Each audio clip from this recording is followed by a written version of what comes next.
not on last podcast. I'll do an intro and then I'll tell you about this. I All right, team, how we going? Welcome to Off the Platform. A bit of a change up today. Greg is currently dealing with the COVID outbreak in New Zealand, so it's just Jackson. That's all right. We're here for a good time, not a long time. And I have today with me Mr. Blake Lehew. How you doing, Blake? doing all right. How about you, Jackson? Fantastic, thank you, sir. I mean, Blake, I'm a fan, but it seems like not that many people or you probably have a lot of fans, but like not that many people seem to know. Like, so you have the all-time world record total at under 82.5 kilos In reps, yeah. in reps, which I'm assuming is higher than the sleeve total. It is now because I set it 2.5 kilos higher. Yeah, I was gonna say, tags. Huh? So you have the highest total. Oh, except for unless you count like single ply, but Yeah. But yeah, so like that is huge. How did this how does a guy like yourself who has an all-time world record total, I say but only have 4,000 followers? Like what's going on? I don't understand. So I think it's really just comes down to my activity and my engagement on social media. When I first started my Instagram, I would post a lot, Yeah. 3 to 5 times a week. Like I was trying to, push all of that, and I was in college, and it just became a distraction because like I was trying to put a lot into social media, and so I was spending a lot of time on social media, 100%. and it just became such a distraction in my life, and I realized that, and I just stopped completely. Yeah. Like there was a 2 or 3 year period where I didn't post a single thing, Yeah. and I was still lifting. Yeah, you're still there making gains. It's one of the. Did you ever like download one of those screen time apps that like tell you how long you spend on particular apps? Back then, no, but now Apple just gives me a weekly notification that tells me how long I spend on everything. Yeah, it's such a kick in the teeth, eh? Like when it pops up on your Yeah. phone, you're like, oh shit, okay, all right. You spent 4 hours scrolling on this last Yeah. week. Like, oh man. Yeah. Yeah, I'd hate to think like I was the same, man, when I was younger. Like when you just scroll on social media, it's just what you do. You just consume all this just shit. Well, and that's what a lot of it ends up being. You follow some people hoping for some good content, and then there's just a lot of ass.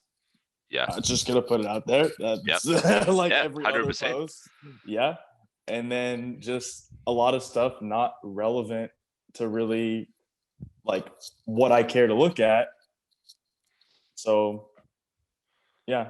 Yeah, it's a hard one, man. Like you try and find people that you want to see what they're doing and stuff. I had a big cull like recently of like people that I was following because, like you say, like people just post a whole heap of like irrelevant bullshit, and it, I don't know, it just fills in your day with nothing. Like it's not productive whatsoever. I mean, do you do any coaching or anything? Yeah. I more in person. Yeah. I have seemed to struggle to give adequate attention to my clients one on one, like online. I work really well with people in person. 100%. And so I've just kind of put most of my time towards that. Yeah, I mean that's the thing with like if you don't do heaps of like online coaching, then what's the point in you pushing like social media? You know what I mean? Like you just Yeah. end up like consuming all this rubbish and then not actually being productive, like you say, to your clients in person or to like whatever you're doing in person, in your day to day. Yeah. What do you do day to day, by the way? I'm a coach at a gym. Oh, perfect. Yeah, so like I literally spend most of my time doing that, or training, or just listening to music or podcasts whenever I'm not doing that. Oh man, that's That's sick. really about it. Living the dream, eh? Just in the Yeah, it's gym. pretty. Yeah, and I kind of work part time. Luckily, I'm in a position right now where I can kind of work part time and really focus on my training. Nice. I get carried away, spend 3-4 hours in the gym, but it was a very productive training session, Yeah.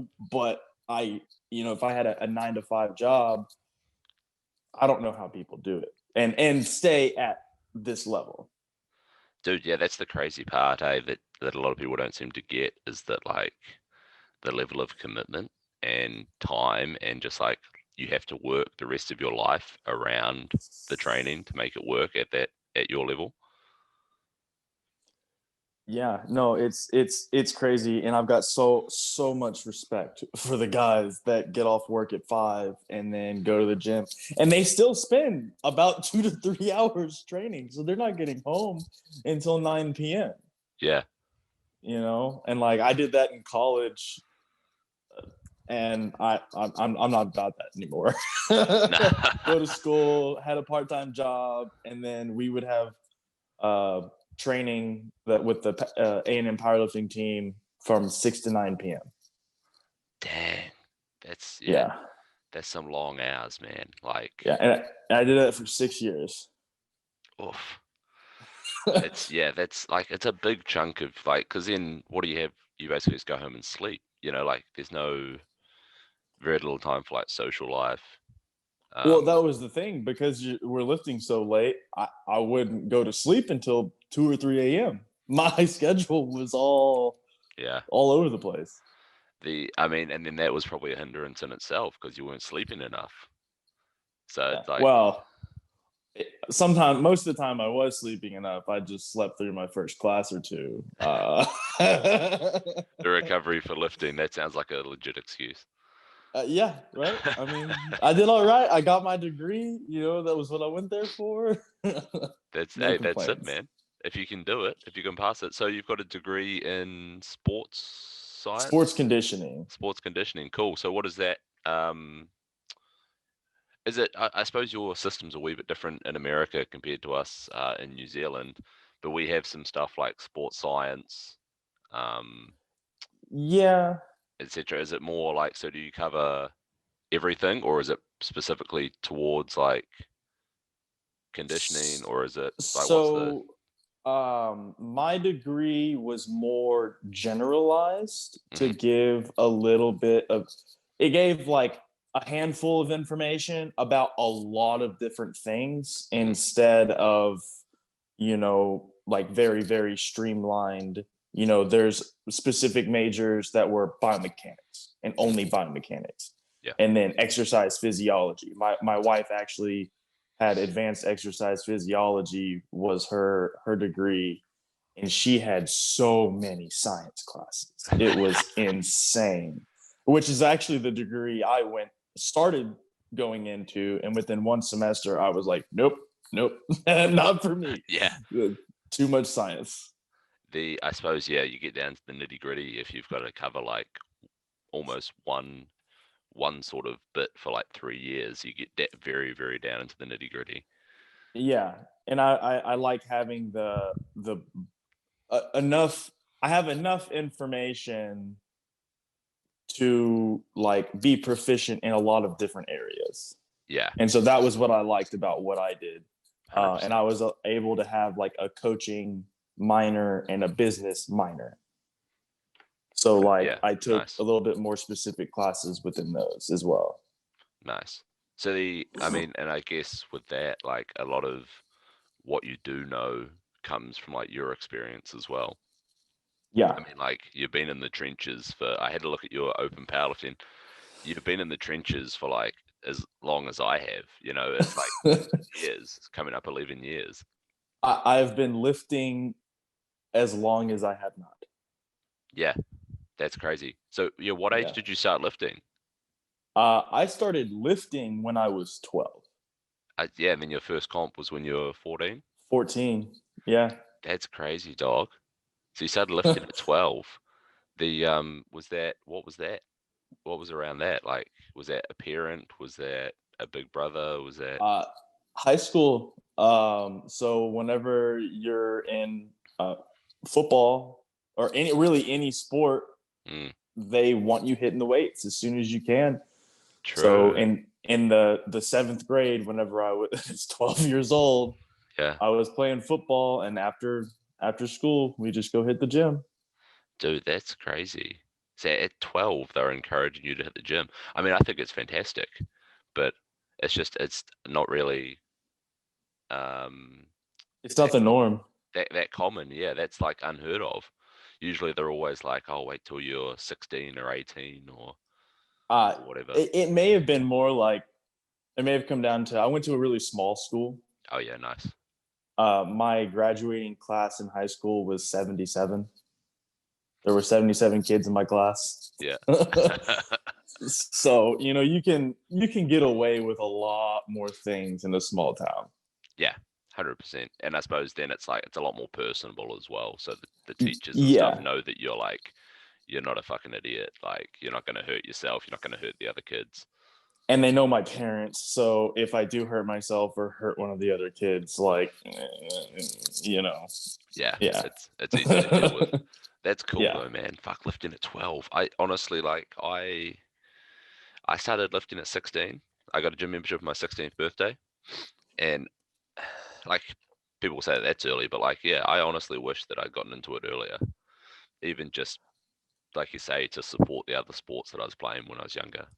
Yeah, I mean, my mentality is like you can lift at pretty much any age, but right about the time you hit puberty, that's I feel like that's a really good time to start. Yeah, I feel like as long as you have decent guidance and don't do anything that's like stupid, like maxing out all the time and stuff, like because Correct. they completely disproved that whole thing about like oh it'll close your growth plates and all that sort of stuff. Like that's obviously rubbish and yarns. Um, so there's nothing really bad that can happen as long like Well, unless there's underlying issues. factors, Yeah, like I'm about 5'5", like I'm obviously kind of a short guy, uh, but I come from a really tall family. My dad's one of the shortest males in my family, and he's 5'11". oh Everybody wow. else is 6'3", 6'3", 6'4", really tall and lanky, and my wingspan is a little over 5'9". Wow. So you got And like I had this condition called Osgood Schlatter's. I don't know if you've ever heard of it, no. but essentially it it causes a lot of problems in the knees, and I was very lucky to actually get it in both knees because it causes a lot of inflammation and it will close up the growth plates, and it did. True.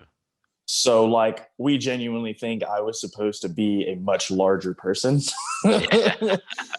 But my legs stopped growing and my arms kept growing. So now I have these awesome deadlift leverages.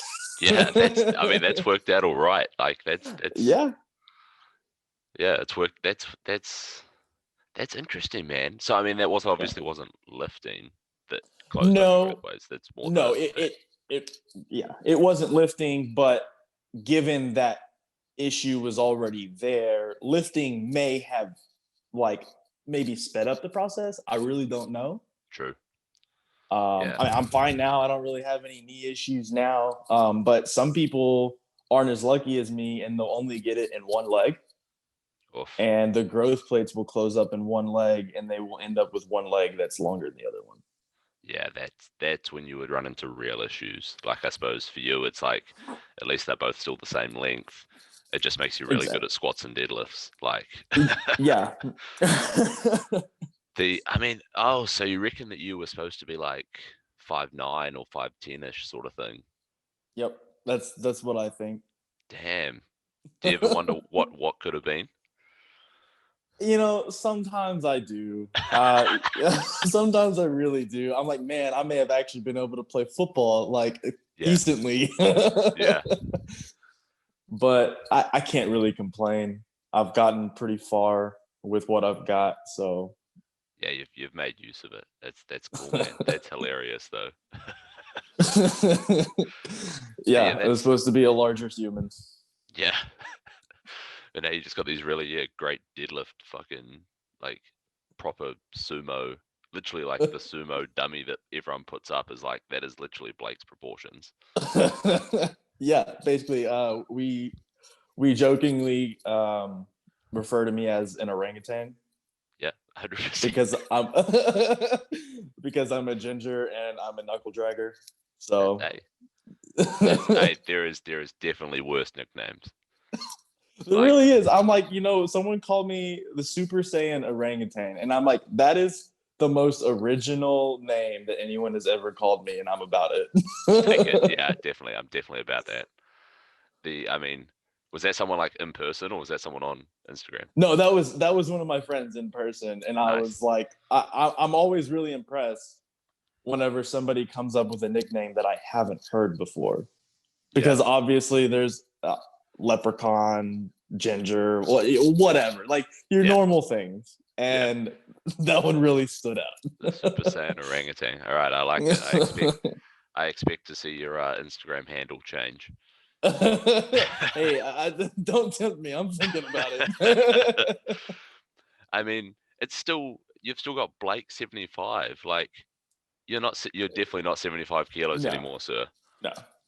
Uh, it was funny. So I'm a pretty stubborn person.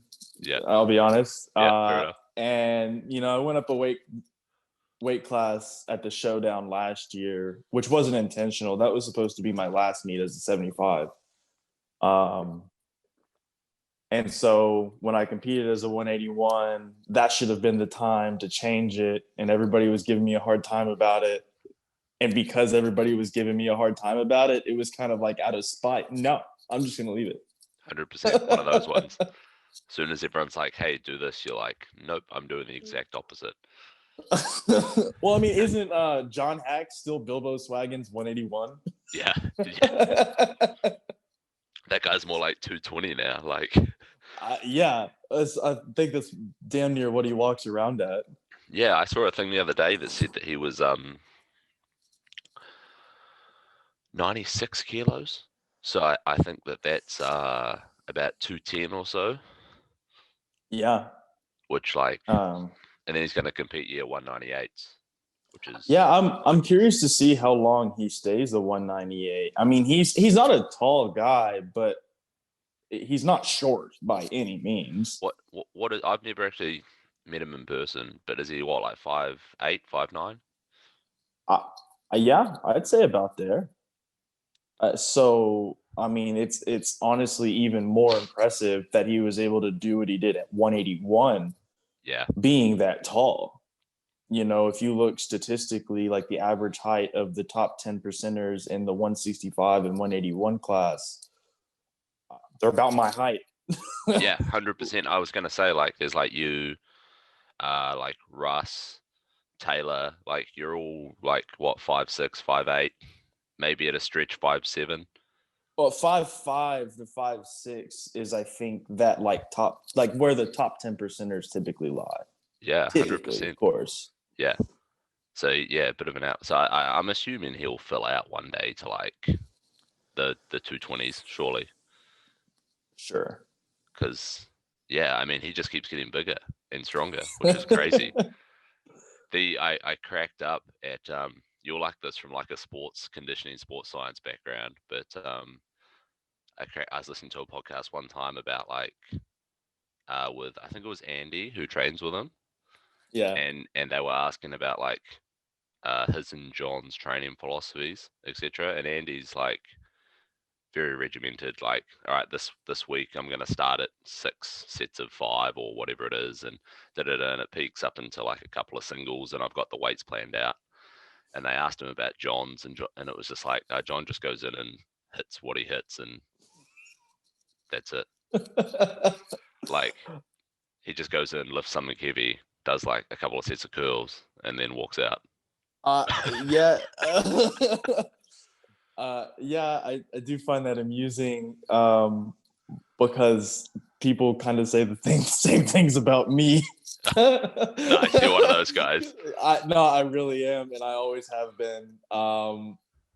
And again, I told you I'm stubborn, and if if it ain't broke, don't fix it.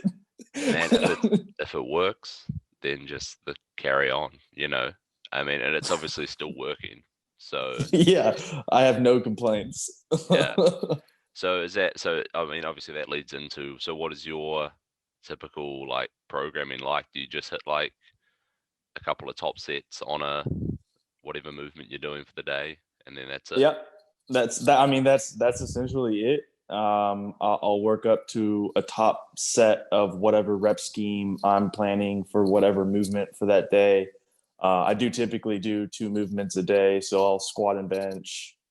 I'll do squat and bench twice a week, and then I'll bench and deadlift, and then I'll have a day. I call it my gym bro day, where I just go bench and then do a bunch of upper body auxiliaries. Nice. So you benching 4 times a week? Yeah, typically 3 to 4 times a week. Crazy, dude. I honestly, I wish my shoulders could handle that. Like, I'll do like once, and then like I'm amazed when I can get like twice a week without something going bang. Yeah, when I was doing that, that was when my bench was the most stagnant. When I added a lot of frequency and just kind of lowered the intensity a bit, I put 20 kilos on my bench in a couple months. Crazy. And Just my skill bench acquisition. typically works in like spurts. Yeah. I'll get massive gains in a very, very, very short amount of time, and then I'll plateau for 2 or 3 years. So it's like, it's cool that it comes all at once, but you never know when it's just gonna stop. Yeah, like what would you rather? Like, Yeah, like 5 kilos every 3 or 4 months, or 20 kilos in 2 months. yeah, But you can't get any more for 2 years. yeah. I mean, it makes those 2 years hard. I was like that though, man. I did 3 years from when I benched 495 to when I benched 501. It took me 3 years. And I was like, Wow. and people are just like, why are you, what do you mean you haven't set a bench PB in like 2 years? And I'm like, it just hasn't happened. And then I did, and like I was so stoked. People were like, yeah, that's a cool milestone, like whatever, da da da. But I'm like, no, no, no, you don't fucking get it. I haven't hit a bench PB for like 3 years. This is ludicrous. I've been in the same place for so long. Yeah, yeah. It's yeah, it's funny, eh? So you're squatting twice a week Yeah. and deadlift once, Yeah. and then yeah, gym bro, just like curls, pull downs, triceps, shoulders, that sort of shit. Yep. Yep. Pretty Nice. much. So Nice and simple. do you do Nothing crazy. any leg accessories? Um, I I really don't do a whole lot of auxiliary work, if I'm being honest with you. I spend most of my time with the bar. That's And if I'm that's gonna crazy. do an auxiliary, it'll be a variation with the bar. Yeah, I really like not pause squats. I really like tempo squats. Those yep, are one of my favorite things now. They really help reinforce technique, the timing of everything. They really make you think while you're going down. Um, and I think they also help you find your optimal speed for squatting. yeah. I used to be a big believer in hitting the hole pretty hard, pretty fast, get a lot of rebound. I mean, never bomb squatting. Like I've never been a fan of that, but I definitely squat with a lot more purpose now. Yeah, Like it takes me 2 or 3 seconds to hit the hole now. yep, And 100%. like that's just where I'm comfortable.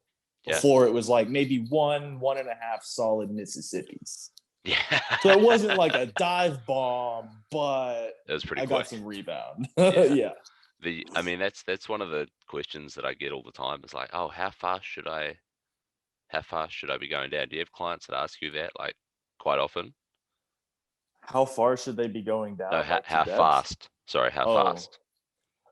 you know, nobody ever really asked me that because I'm typically on top of it and telling them how fast to go from day one. Nice, yeah, So, fair enough, fair enough. I mean, it's one of those things, and it's like you should almost go as fast as you can for holding, but still hold the right position and tightness. as fast as you can while maintaining control. Yeah, 100%. And that's how I like to approach it. I try and be careful about using the words faster or slower Yeah, yeah, yeah, because people will go to the extreme on both ends. So yeah, you've got to be real careful with your words, or yeah, at least make sure they understand to take it with a grain of salt sometimes. yeah. When I say faster, I don't mean to just like completely not even think about it and just blink and you're there. Yeah, You know. exactly. I like to tell people just be deliberate. Yeah, hundred If you're percent. deliberate about everything that you're doing, the tempo should sort itself out organically. Yeah, that's a good way to put it. Just like just think about literally everything that you're doing. Yep. Be like However long it takes you to think about it, it's about how long it should probably you should do it. work. Yeah. Be I always say to people like the bar's gonna go down regardless. Like if you were there or if you weren't there, the bar would go down. So you need to be like in charge of the bar. Like you're the Yeah. boss. You put the bar where you want it to be, you know? Yeah. Yeah. You control the bar. Don't let it control you. Yeah, 100%, because that's when shit gets crazy. Yep. Especially in equipment. Oh yeah, dude, I saw that. So yeah, comp history, man. I mean, how many comps have you done? I think Ballpark. we're over 50. 50 comps. Damn, that's huge, man. I mean, it's cool though. It's a lot of experience, you know. Yeah. And And that's one of the biggest things I tell people that want to get better at the sport. I'm like, you don't have to do 10 meets a year, but like do meets. yeah, Get the experience. That's how yeah, you're gonna get better. yeah, just compete more. Like, actually, yeah. What's your opinion on that? Like, is someone a powerlifter if they don't compete? If they just Uh, train squat, bench, deadlift? Honestly, my opinion, no. Good. I like it. That's all right. We're No. in agreement. Yep. I mean, you got to do, yeah, I mean, you got to be doing a meet, at least a meet a year to be an active power lifter. Yep. I think if you've done some comps and you're taking a couple year hiatus, you can call yourself a power lifter. That's fine. You got the experience in the background. Uh, that you got some wiggle room there, Yeah. but you have to have had a period of time at your life where you were doing a meet a year Yeah. consistently. Yeah. 100%. I mean, like it's like, would you call yourself a football player if you didn't play football, or like, would you call yourself a golfer if you didn't play golf? Like, no, of course you Exactly. wouldn't. Yeah. So, like, lifting is the hobby. So you could say you're a lifter, but like, you're not a power lifter. Powerlifting's a sport. Yeah. You know, I agree. I agree with that. it's yeah. So that's funny. So then you have a big range of experience though. Like, you've done some single ply, Yeah. you've done like sleeves raw, and you've done wraps raw. Yeah. I never thought I'd be getting into like classic raw, and honestly, I never thought I'd have an all-time world record classic raw. Here we are. Yeah. I started out single ply, like in the high school powerlifting federation here in Texas.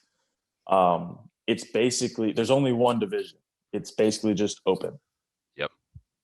So Um, weight division so or equipment. yeah, there's so equipment is open. So Right. there are weight classes, but obviously no age, it's just high school. Um, and then whatever equipment you have available to you, you Just can use it. use. That's Um, crazy. yeah, and so I wanted to win. I wanted to go to state and win state, and so I invested in my parents invested a lot of money into my my lifting equipment and got myself a coach that knew what he was doing, equipment wise. And by the time I graduated, I was able to win state my last year in Dude, equipment. it's dope. So you were lifting an equipment at 14. Yes. Hectic. Hectic. Yeah. I find it like it's pretty cool that like that Texas High School Powerlifting Association or Union Correct. Association. Association. Yeah. Yeah. Yeah. Yeah. So it's crazy that they are like the third biggest fed in the States. Uh, well, by registered members, they are the biggest. Actually, Yes. By total number of people, they are the largest federation in the States. it's so good. That's so but it's good, man. but it's because you get uh, so what I've come to realize is all the high school football coaches in the off season, they don't want their football kids, or honestly really any sport, but specifically football in Texas, they don't want their kids getting fat and lazy in the off season. And so they say, hey, it's a requirement, you have to join the powerlifting team. That's it. That's cool. Oh, And that's it. Yeah. That's it. So the whole football team is doing powerlifting, and they show up to these meets. You got 60 kids per high school.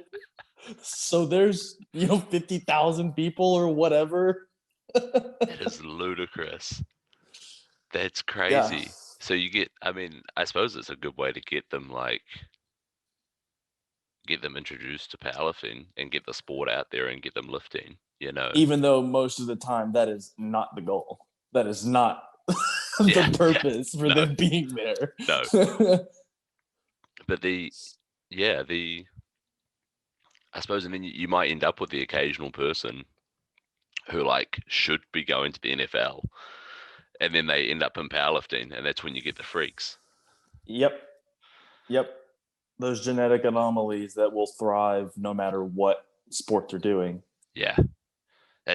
I have this discussion with people a lot, man. Like, we are lucky that powerlifting, well, I mean, maybe not you because you're actually really good, but the rest of us are very lucky that powerlifting isn't like mainstream, and like they can't make heaps of money doing it, because then all the genetic freaks, most of them, go and do like NFL, NHL, like the proper sports, if you know what I mean. Like, but then Sure.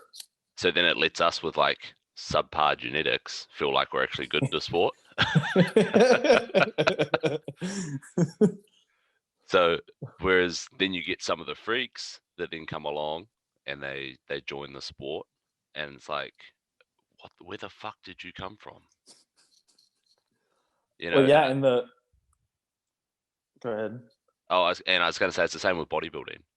Like, I don't know if you watch much bodybuilding, but like they have the same thing. Like, it's quite a fringe sport, and then you just sometimes get these freaks that just turn up out of nowhere.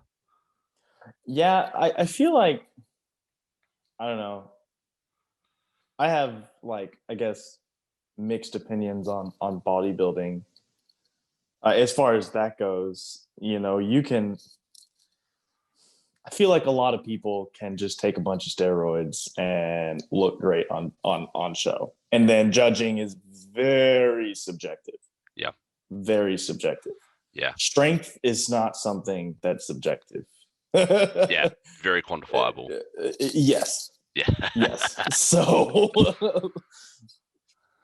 so that's kind of how I feel about it. I mean, I've been told by Brian, I always forget his last name, the guy who got Ronnie Coleman into powerlifting, actually. Oh, and he owns Metroflex. Yeah. So when I was like 15 or 16, my dad took me up there to get a training session in with Brian Dobson. That's his name. Brian Dobson. Yeah. That's cool, man. Yeah, the guy worked me out, and as I was leaving, he was like, this is gonna sound weird, but let me see your quads. So like, 15-year-old me pulls up my shorts, flexes my quads, and he's like, have you ever thought about doing bodybuilding? Like, no, not really. I don't think I'd look good with a spray tan. Yeah. Yeah, the spray tan and ginger is like, it's a weird Yeah. combo, man. My wife always tells me that I can't do bodybuilding because I'm a ginger. She's like, you can't do it. I'm sorry. I won't let you. I don't want to see you with a spray tan. Yeah, like spray tan and ginger would just, I don't know. It's one of those ones that, yeah, just doesn't work in your head, you know. The No. That's funny, yeah. So he tried to convert you to bodybuilding, hey? Oh, Yep. yeah, Brian Dobson. That's pretty funny. So Yep. how was Metroflex though? Because that's sick, man. Being able to go and train there. Or did it not live up to the hype? So back then, it was cool. It was great. It was grungy. It was, I loved it. Yeah. And actually, a year or two ago, I went back just to get a training session in. I was in the area, and I was like, let's go get a workout in here. Let's mix it up a little bit. And I feel bad even saying this, but it's kind of a shithole. There was a film of dust and even rust on everything. And That's like, I thought I was going to get tetanus just by walking in the building, kind of that's thing. that's so disappointing, man. Like, it's one of those things, like there's a difference between being grungy and being hardcore and just being fucking dirty. Yeah, and the Metroflex brand has grown a lot, and there's a lot of really awesome Metroflex gyms. My favorite is Metroflex the Castle, which is also here in Texas. It's in Fort Worth, probably Cool. 30-45 minutes away from the original. Um, it's over 50,000 square foot. That's a big gym. I, I've never That is been in a huge. facility like that. It is absolutely massive. Literally any sport you can think of, they've got a setup there. They've got an MMA cage, boxing rings. They've got like 5 different rooms just filled with any kind of machine you can think of. And then they've got a whole room dedicated just to powerlifting. Like, Dope. it's awesome. Dope. It's like the yeah, just sports central. Like you could literally go Yeah. and do whatever. Yeah. No, it's absolutely, it's massive and it's awesome. So, Metroflex themselves, they're doing great. It's just the original is just kind of run down now, I think. That's so disappointing because like people have it in their heads that like it's this, it's that, you know. Um, it's a hard one. I actually found that. So we traveled through the States for about a month, um, probably 3 years ago now. It's been a while. But and we thought the same of like Venice Beach and stuff. I don't know if you've ever been there, Yeah. Well, I've never been there, but I've heard of it. but like I was like, I can't wait. I said to the missus, I was like, I cannot wait to go there. It's going to be sick. I'm going to train at Gold's. I'm going to have a bash at Muscle Beach. Like, it's going to be dope. And we get there, and I was like, dude, this place sucks. Like, it's just, like you say, like, all old, rusted. There was just like, I mean, it's bad, but like, there's just homeless people like everywhere. There's just needles and stuff like everywhere, like in the bins and stuff. And I'm like, fuck, man, it's just like, yeah, it's not a tourist hotspot at all. Yeah. Yeah, which is kind of sad because like Muscle Beach, like it sounds Yeah, awesome. yeah, like, Um, and they've still yeah, I got it set think up. yeah, I was gonna say I think powerlifters. I call myself a princess as far as like equipment is concerned, and I kind of feel like the longer you do it, like the longer you call yourself a powerlifter, the higher your equipment standards become.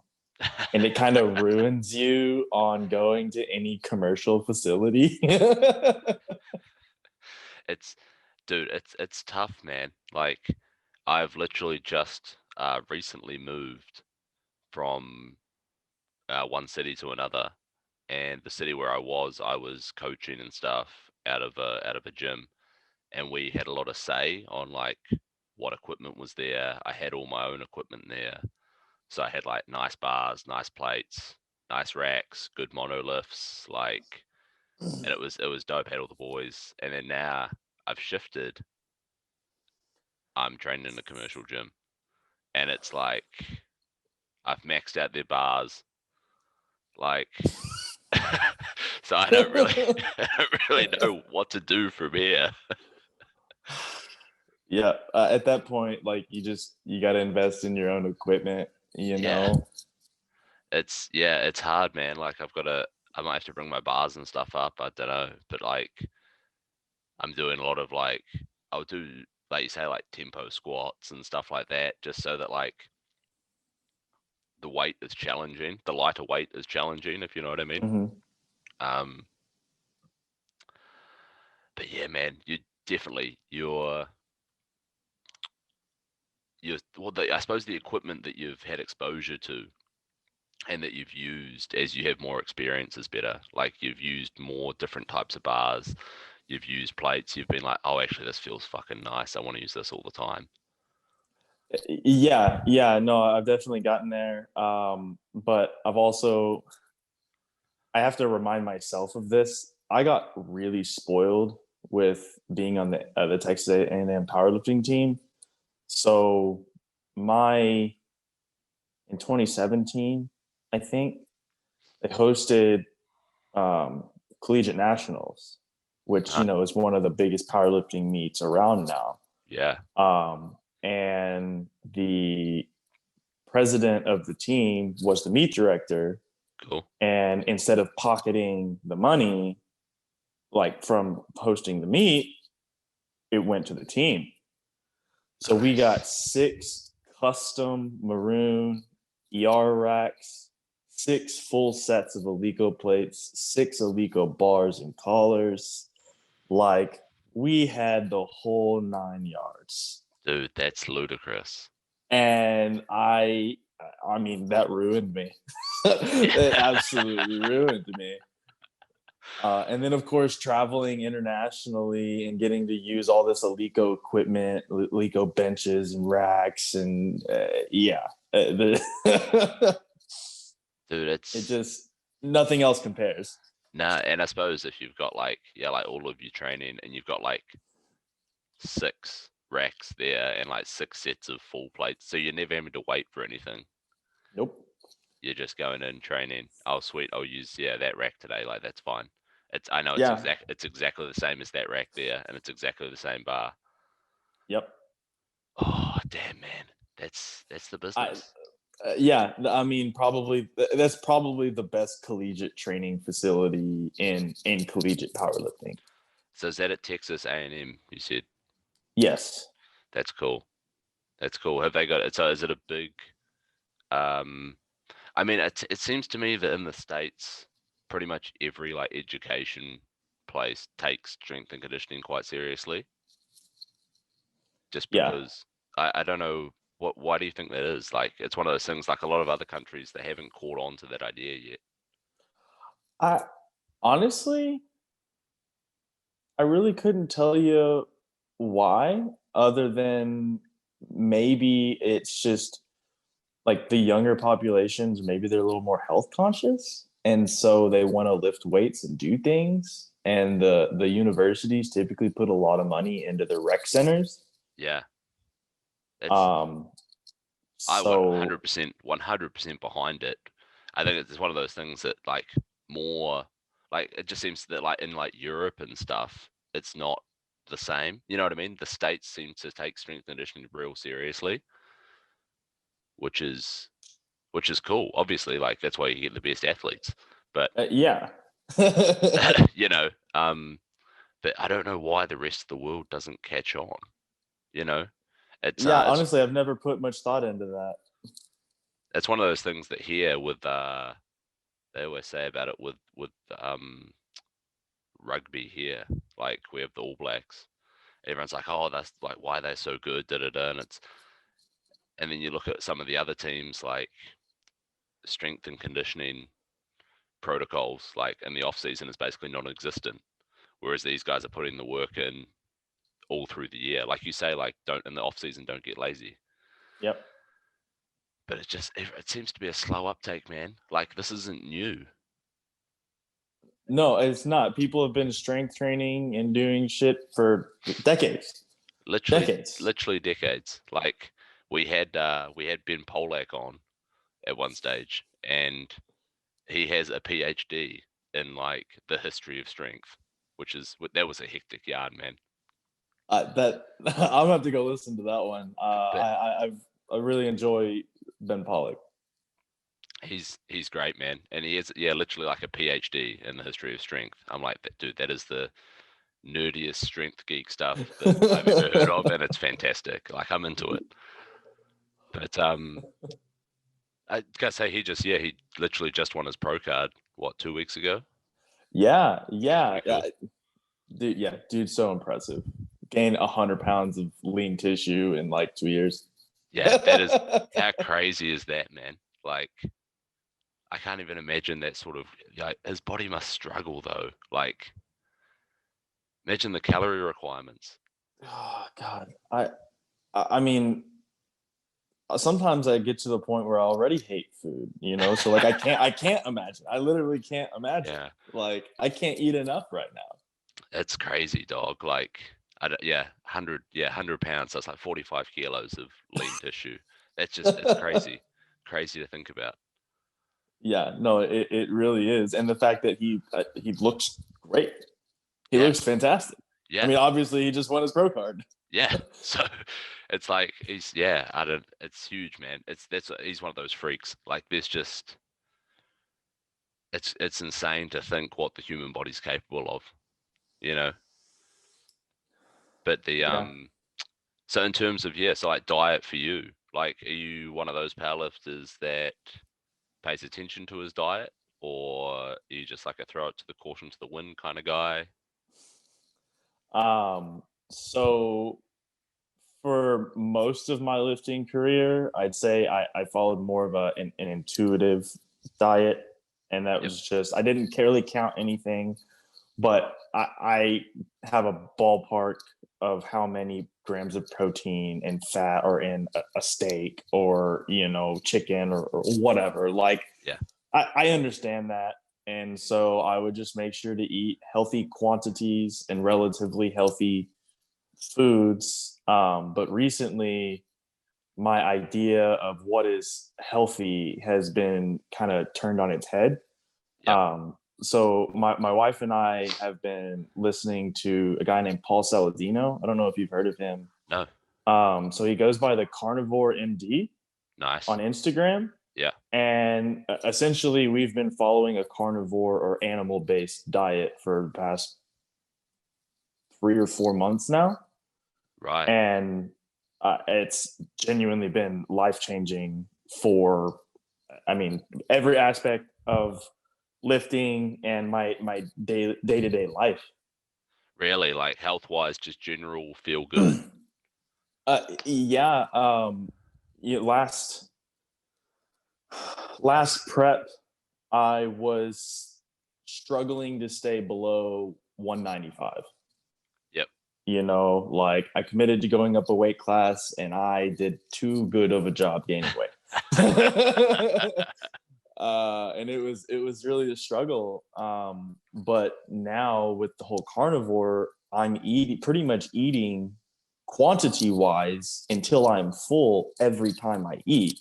So I'm probably getting over 3,000 calories worth of meat and animal products, and I can't keep my weight up. I'll wake up at 187 and I'm like, God, I need to eat more. And I try to eat more and I'll wake up at like 187 and a half. And I'm like, Damn it. I mean, it's great. I don't have to cut as much. It's going to make my life a lot less stressful come meet day. Yeah. 100%. But like I can definitely tell my energy levels are better. My mood is better. I can feel that my hormones are better regulated. And one of the most notable, I guess, side effects that I've come across is my hands are smaller. Smaller. They're thinner. Oh, like less bloating and stuff. So one of the things that happens when you eat just too much processed junk or even certain vegetables, you end up with like inflammation under the Mm, skin. mm, And it's not something that you're aware of. You can't really feel it. You know, you say inflammation, you think you associate pain with inflammation, and that's not the case at all. I had been holding probably 5 to 7 pounds of inflammatory water weight, that's absolutely crazy. and I didn't even put this together. So whenever it was kind of a slow transition to the animal based diet. And the last thing that I cut out that was like super processed was cereal. Cereal is my weakness. Like I could not. It's hard to go a day without my cereal. And when we ran out of what we had in the house, I was like, okay, I'm not going to buy any more for a while. And I went about 3 weeks without eating cereal, and I put my hands together like this, and I was like, my fingers feel different. My fingers were noticeably smaller. Like my ring would just kind of slip off my hand, That's and I crazy. was like, what is this? Yeah. And the next day I had a bowl of cereal, and about 30% of that retention, like that swelling, came back. And I was like, son of a bitch. Oh shit. The vegetable oils And the cereal. in the Yeah. cereal were causing inflammation. Yeah. Oh damn. So no more cereal. No, no, at least not near a deadlift day. Because that's one of the Damn. things I've noticed. I've been working on my grip a lot. Obviously, that's been a struggle for me. 100%. And I'm not going to say my grip is consistent now, but I will say it is the most consistent it has ever been as far as pulling hook grip at heavier weights. That's so in terms of carnivore, so you're literally just eating meat and Uh, eggs, and beans, just animal products. right? So, and for performance, going hard carnivore is not something that like I can do because I'm an athlete. I do need carbs. Yeah. So I'll have fruit for carbs or honey. Honey is actually an animal Nice. product. Nice. Yeah, And fair. one of the cool things that I've learned recently is honey is nature's pre-workout. Is it? So Right. yeah, so honey doesn't process like normal sugar. It doesn't. I've I don't want to talk out of my ass here. There's some things I don't quite understand. But our body basically processes it differently, and it uses the sugar differently. Um, and there's nitric oxide in honey. So like Damn. the pump factor that is Yeah. put in a lot of pre-workouts Is already is in honey. there, Yeah. is With already there. carbs, Yep. which And so is you get these quick, fast acting sugars. And then whenever you're, living an animal based or carnivore lifestyle, you're more insulin sensitive. oh yeah, So 100%. when you have 30, 40 grams of sugar, your body really wants to use it. Yeah. Like it's within an hour, you can feel the energy. Yeah, you react like a lot. Like Yeah. your body's like you can feel the Yeah. pump And, almost straight and so away. it really, no, you really can. Yeah. And I think it's kind of awesome that like literally nature's pre-workout. Yeah. That's dope. That's cool. The I mean, it's one of those things that most people I don't think would ever have the self-control to do it, to like just not eat any processed shit. Yeah, it's hard, but at the same time, there's a lot of things that we've been told are unhealthy that are actually healthy for us. Yeah. Fats are not the enemy. It's Yeah, really not. it's I don't even want to say carbs are the enemy per se, but yeah, once you're metabolically healthy, you can handle just about anything in low to moderate doses. 100%. 100%. Um, but a meal we had 2 nights ago. So you mentioned like it's hard not eating the processed junk, and I would agree with that, but it's actually gotten pretty easy because we can get really creative. Yeah. So we fried fish in bacon grease Nice. after battering it in with an egg yolk and ground up pork rinds. That is one of the most delicious meals I have ever had in my life. That yeah, that would be. It sounds legit, man. That's like. Yeah. But then everyone, like people would be like, "Oh no, you can't do that. It's bacon grease. It's pork rind. Like that's got to be unhealthy for you." Like da da da. Once your body is trained to use fat as its energy source as opposed to carbs or sugar as its primary energy source, fat, you need fat. Like Yeah, you genuinely need it at that point. It's your energy source. If you don't have it, you're not gonna operate yeah, optimally. yeah. I mean, you see a lot of the. I think one of the big things for the carnivore diet was like when someone, who was it? Jordan Peterson. I don't know if you've Yeah, seen his stuff, and yeah. his daughter went Michaela. carnivore. Yeah, Mhm. and she had like autoimmune diseases and stuff that then like cleared up, which is like insane. And she only eats like steak, lamb, and eggs. Yeah, yeah, literally just like red meat and eggs, and it's Yeah. yeah. I mean, fuck it, man. I mean, like if it works and you enjoy it, then why not? Like it's Well, one of those things. yeah, no, I mean, I've always been like a meat and potatoes kind of guy. Like I've never enjoyed eating vegetables anyways, and so I just didn't do Yep, yep. it. I am So part of now that I'm club. like, you're telling me that you have science backing that vegetables are bad for you? I'm sold. I mean, that's like the pinnacle of confirmation bias. Like I already don't like vegetables, so now you've got a study that says that I shouldn't eat them. Perfect. Sign me up. Yeah, exactly. It was not hard to get me on board with this.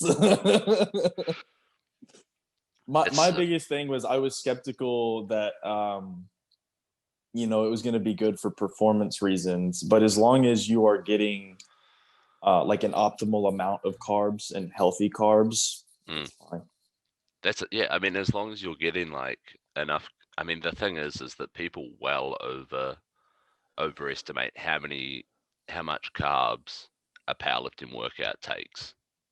Yeah, Like it doesn't actually take that many you don't need carbs. 500 grams of carbs. Why? Why? Yeah, yeah, like that's enough to like run fucking marathons. Like you don't need that. And Yeah, I eat maybe 100 carbs on training days but total. then you, but then you're still getting, like you say, like 3,500 calories. Yeah, I mean, That's I have 12 to 1,500 calories just at breakfast with nice. half a dozen eggs, three big ass pieces of bacon, cheese, Yeah, and and load it you're on it. up. Yeah. That's legit, man. I mean, it's yeah, I would think about it if I didn't like carbs so much. But I mean, it's yeah, you see, and I mean, it's one of those things. Like, if it works for you, fuck it, do it. Like someone will Yeah, say, "Oh, it's that's bad for you" or whatever, and it's like, well, I mean, do you get blood work and stuff done? yeah, I do. Yeah. So This like, will actually I'll be getting blood work done here within the next month, and it'll be my first time since being on the carnivore diet. So I'm excited to see what it looks like. yeah, man, that's dope. So like, I mean, that's the thing. So you get your blood work done. Everything's. It sounds like from how you feel, like everything's probably going to be better. So who's to say it's unhealthy to like cook everything in butter or to like eat bacon and eggs or to like people just have this weird thing that any of that sort of stuff, it must be bad for you. Yeah, it's like we've been conditioned to think that fat is the enemy. Yeah, And it's like if you're not if you're used to getting 40% of your diet as carbs, well then yeah, fat's gonna end up being your enemy. Yeah, because it's going to put you over on your calories. Well, but it messes with your metabolic signaling essentially whenever your body has that many carbs. Right. So it's going to prioritize the carbs as an energy source because you've trained your body to do that. Yeah. And so, the process that Paul Saladino talks about for getting into it is just commit to it for 1 month, for 30 days. Do basically an elimination diet. Yep. And straight carnivore. Yep. And then after that 30-day period, add shit back one at a time. See if it screws with you. See what kind of effect it has on your body. See how much of it you can tolerate, et cetera, and then build your optimal diet off of that. Yep. 100%. So I suppose that's what you did with like fruit and honey and stuff. Yeah, well, and that was when I realized that cereal was fucking with me more than I'd like to admit. Hindsight's great. I mean, dude, it's cool. And if you look strong in training, like you're hitting PRs. So yeah, I and I mean, look better than what I have. Yeah, in a while. I look now like I did whenever I was about 170. that's crazy. But you're nearly 20 pounds heavier, 17, Yeah, 18 pounds heavier. and it happened relatively quickly. Yeah, My last competition, I didn't really have to cut that hard. It just kind of entered the weight class. The water weight came off pretty easy, but I could tell like I had some squish because I did a dirty bulk. I was like, I've been calorie restricted for so long, like I'm gonna go hard, and yeah, I did, and it showed. yeah. Had some cushion for the pushing, eh? Yeah, just a little bit. I mean, yeah, dude, that's cool. So you're gonna do 82.5 kilo weight class again? Yeah, All I'm right. I'm hoping to stay here. Fingers crossed. I'd like to stay here for preferably the rest of my lifting career. Nice. I don't like how I feel. I've gotten up to 200 pounds one time. Granted, it was not a nice 200 pounds. It was all bloat. I started snoring.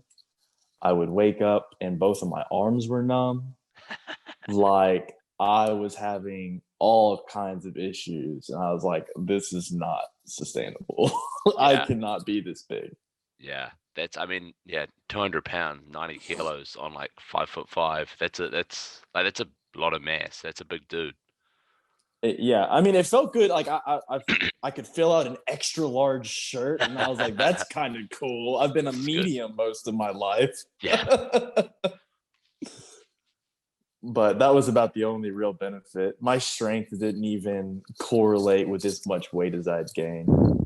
Well, I mean, I suppose, like you're the strongest you've ever been right now, would you say?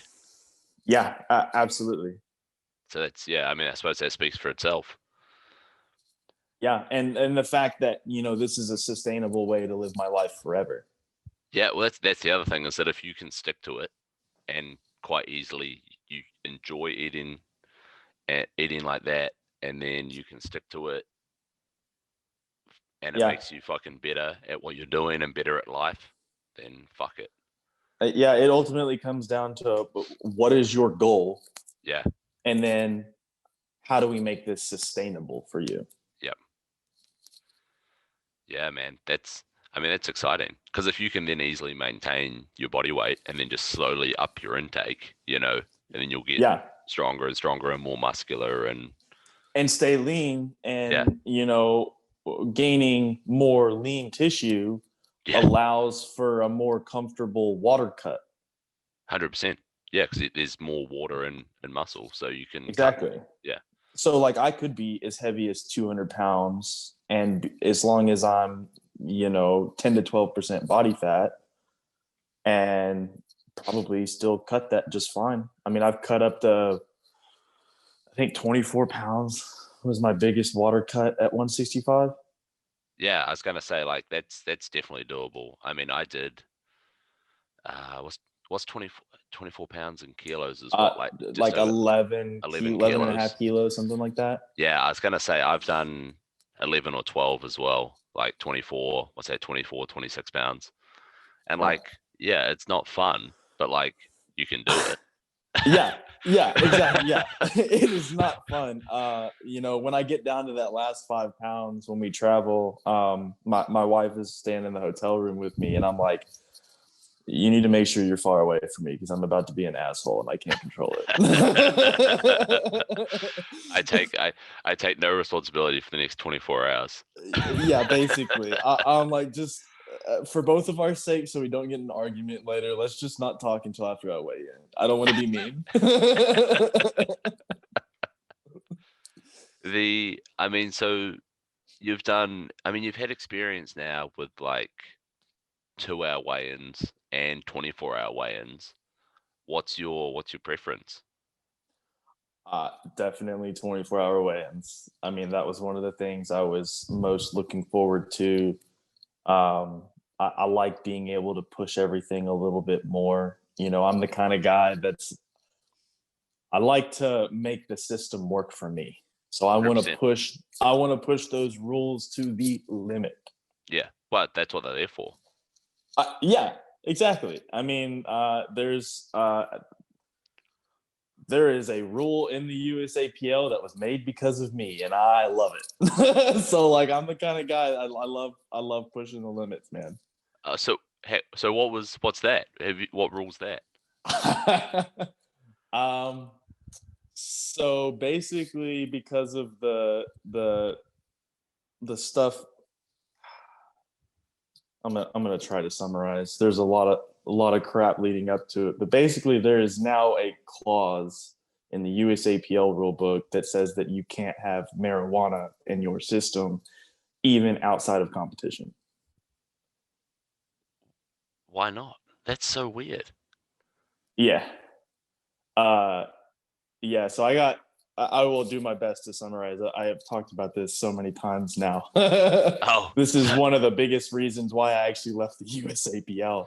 yeah, I was gonna say because you had a big history like doing obviously the high school powerlifting, Texas high school powerlifting, and then you went USAPL, won junior worlds in single ply. Yeah, ended it. I won it one time, single ply. I got silver another time, and then I won it twice raw.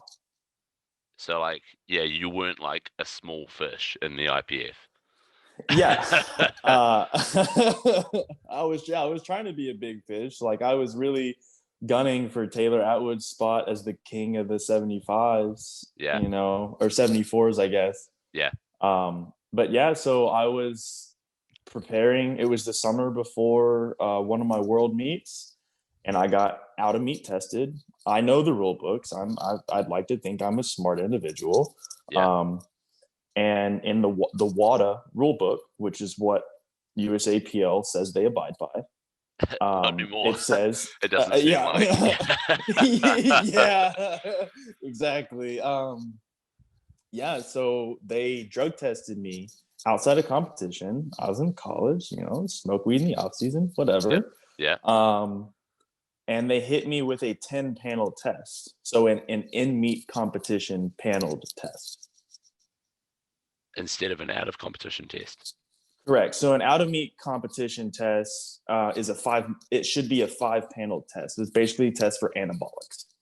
Yeah, yeah. And then the IMT is the anabolics with the stimulants Right, and other things. right. Well, in the WADA rulebook, there is actually a whole page dedicated to substances prohibited in competition only. Yeah, And of course, marijuana is one of them. So I knew my rights and what I was entitled to do. Um, they essentially flagged me for having THC in my system, and they removed me from the 2 world teams that I was on. I was actually going to go to open junior and open equipped worlds that year. I had qualified for oh, both, and I was going to do both. Yeah, and that was it. and they removed me from the teams. I basically told them I knew my rights and I fought to get my eligibility back because they suspended me from competing internationally for a year after that happened, Dude. even though I broke no rules. Yeah. Dude. And the email, what was funny is even the email I got from him says, even though this is not like prohibited outside of competition, we are removing you from. So they actually stated like, yeah, even though we've got this wrong, we're still removing you. That's exactly right. Oh, And then after that happened, so I fought to get my eligibility back, competed at Raw Nationals because they didn't prohibit me from competing at like local or national meets, just internationally. 100%. So I qualified for Raw Worlds and was able to get my spot for that, won that. And then there was a squat of mine. It was actually a junior world record squat on my second attempt. Yeah. And I got it 2-1. Yep. And without anybody even going up to the jury, one of the jury members got up and overturned my squat from good to bad. Why? He said I was hot. Oh, Because, you know, the person sitting at the jury table 10 feet, 15 feet away can see better than the judges that are on the platform. Yeah. But after that, I was like, I don't really want to deal with the USAPL and now definitely not the IPF. Dude, that is rat shit. So That blows my mind. those were the two of the biggest things leading up to me just leaving. Dude, that honestly, like, so, I mean, I would have been done after the first one. Like, Well, I wanted to compete in the IPF so bad, you know, like yeah, it would have been my last year as a junior. yeah. And so I was like, I want to go out on top my last year, da da da da. And so I just wanted to compete in the IPF. And then once that happened, I had a bad taste in my mouth for even the IPF. And I was like, That's it. no, yeah, that's it. I'm not doing it anymore. Damn, son. That's honest. Oh, dude, that kind of stuff grinds my gears. Like, I feel like I talk to so many people who have had like not those, but like similar experiences, you know, like, and that's why they stopped lifting IPF. Like, I was the same. I lifted IPF for 4 years when I first started powerlifting, and then had like a similar sort of like hypocritical situation. And I was like, that's what I mean by I was done after one, because I was like, no, I'm not dealing with that shit. Fuck off. Like, I don't have to compete with you. I live for enjoyment. So why would I Yeah. put up with like this bullshit? Yeah. And I mean, there's drama and there's bullshit no matter where you go. Oh But yeah, like, when it gets to a point where you don't even care about the lifter anymore, or when it's very apparent that you don't actually care about the lifters anymore, yeah, that's a problem. that's it. Yeah, that's it.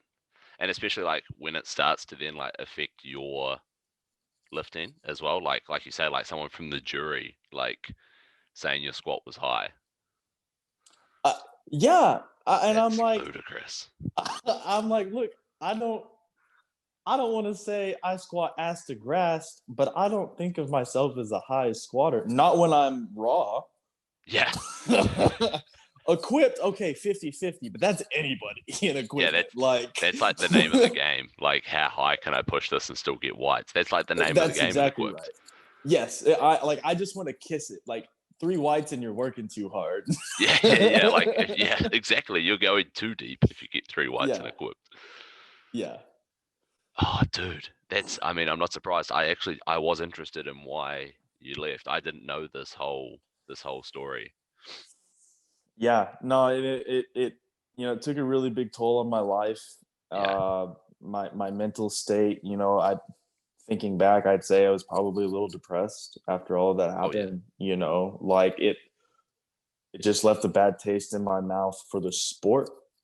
Well, especially when you put like that much effort in, like you say, like you were lifting, going to bed late, like you know what I mean, like you were putting so much effort into it, and then Yeah. getting this fucking rubbish back. Well, and then not to mention we had already paid for two team fees. So each team fee to be on the national team is like $250 or $350 or something like that, each one. And then plane tickets to Europe, $1,500, Yeah. hotel rooms, Yeah. everything was already booked. I was planning to go. And that's it. Yeah. And then yeah, like I said, just I associated all these negative things with the sport of powerlifting without intending to, Yeah. you know.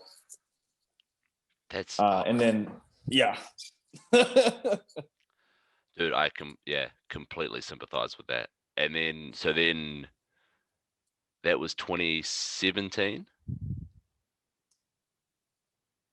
I do believe so.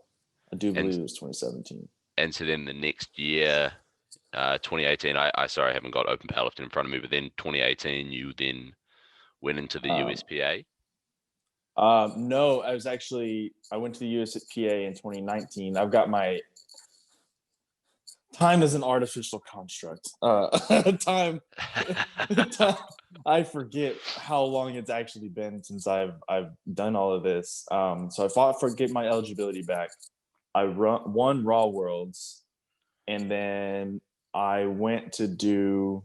I was gonna do juniors equipped and open equipped that year, Right. 2018, because Right. that was my last year of eligibility as a junior. Yep. Well, I bombed at junior worlds in equipped. Um, I think I think that meet finished in just under 3 hours. Squat, Oh, bench, deadlift. Yes, I've never. It was the fastest meet I've ever done in my life. heck. I cut all of my warm ups in the back room in half, Yeah. and like I was not having a good time. That How was you, probably the worst meet of my life, just as far as like I wasn't even enjoying myself at any point in time during the day before yeah. I bombed out of the meet. Especially like in equipment. Like, how do you do that in 3 hours? A whole meet. I, I I don't know. And like I really wish I was exaggerating with the whole 3 hours thing. But no, I remember looking at the time we were supposed to start and like we were done. They were doing awards at like 12:30 and lifting started at 9. That's honestly, dude, that's like, especially in equipment, like, how are you supposed to, how are you supposed to do that? I, I didn't. Yeah, no, true. That's fair. That's a I fair didn't. assessment. But Well, and it was heartbreaking too because like I said, it was my last year's juniors, and all I had to do was total, and I would have won. Like literally openers, sandbagged openers, just total. That's it, yeah, and I yeah. would have had another gold. I, But but yeah, it just clearly didn't happen. oh man, that's Yep. like, yeah, that's so shit. So like, yeah, then that was it really. Oh, then you came back and Yeah. did Raw Nationals and stuff. Well, yeah. So I did that, and then I actually dropped out of Open Worlds, equipped because that meet. Yes, I was upset about bombing, but like that meet really just made me feel like I don't enjoy this anymore. That was not fun. Yeah, so then why are you competing if you don't And enjoy it? so exactly. And so I got out of equipment. I haven't done an equip meet since. I did the pro deadlift at the Arnold the Nice. following April. Yep. Um, and then because that was one of the things I wanted to do before I left is I wanted to get on the big stage, the main stage at the Arnold and do the pro deadlift. And I did, and I actually ended up winning Dope. like the like Wilk the coefficient.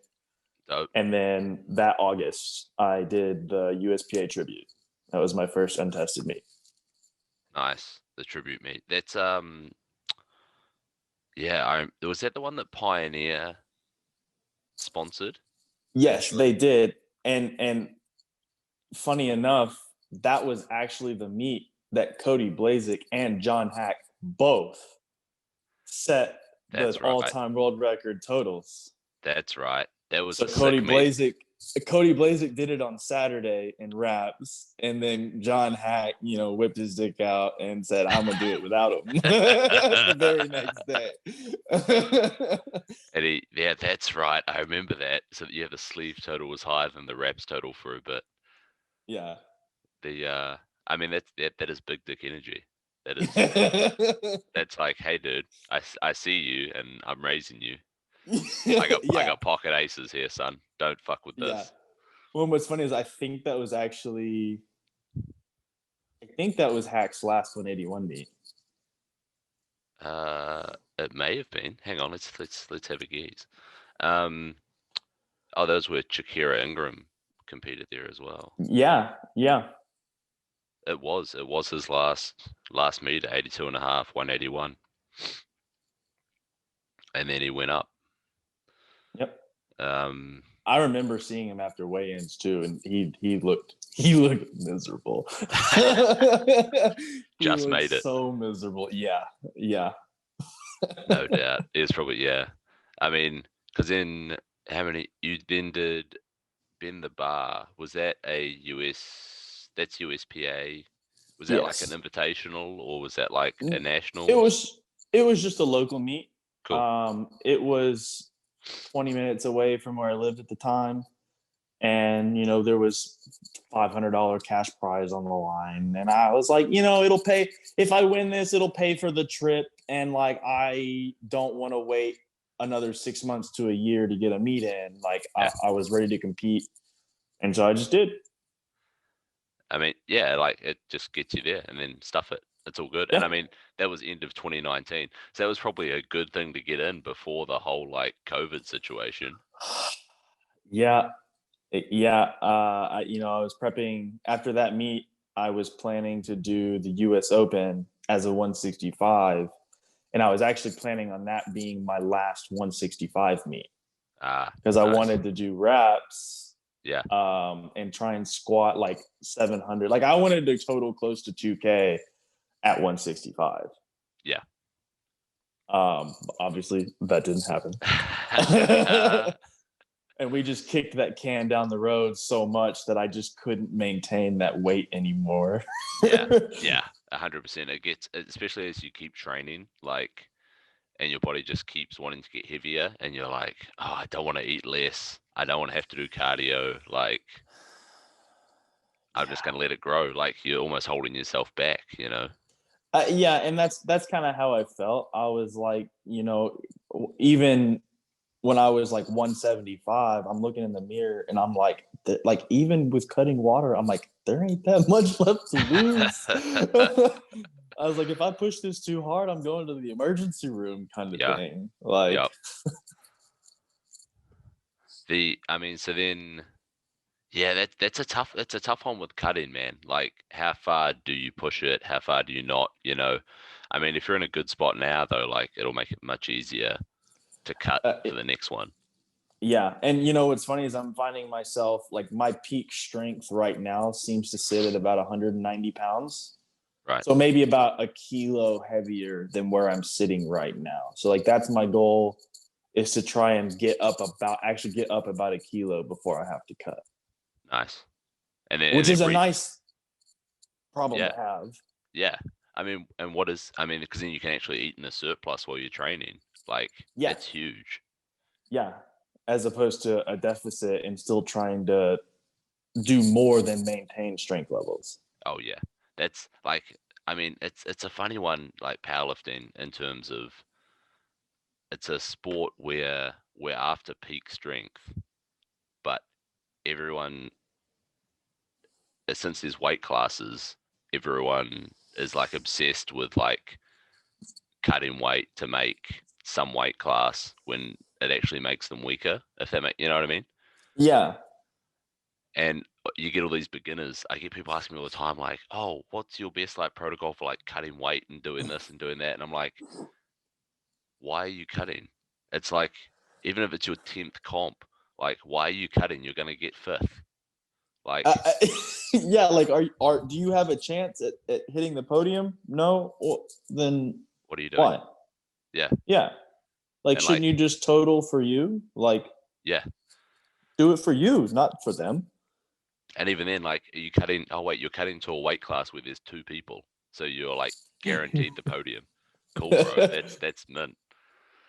See, but maybe that's why they're cutting. Like, oh, if I go here, Yeah.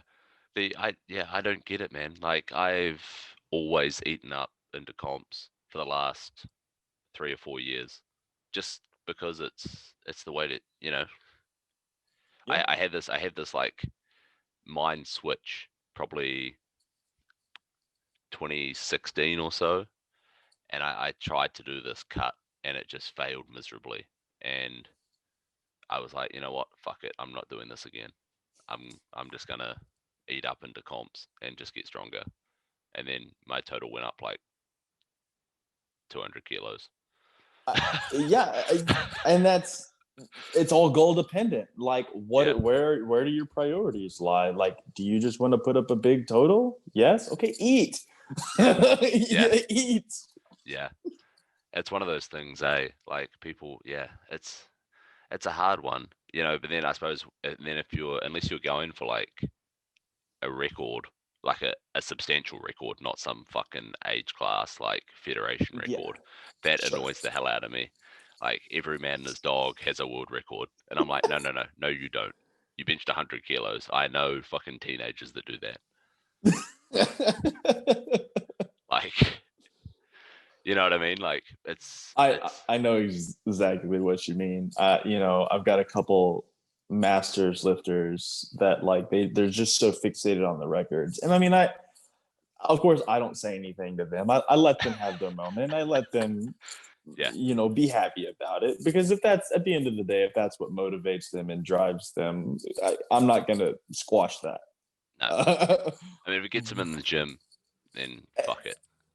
Exactly, and that's kind of my mentality. Like, do I agree? No.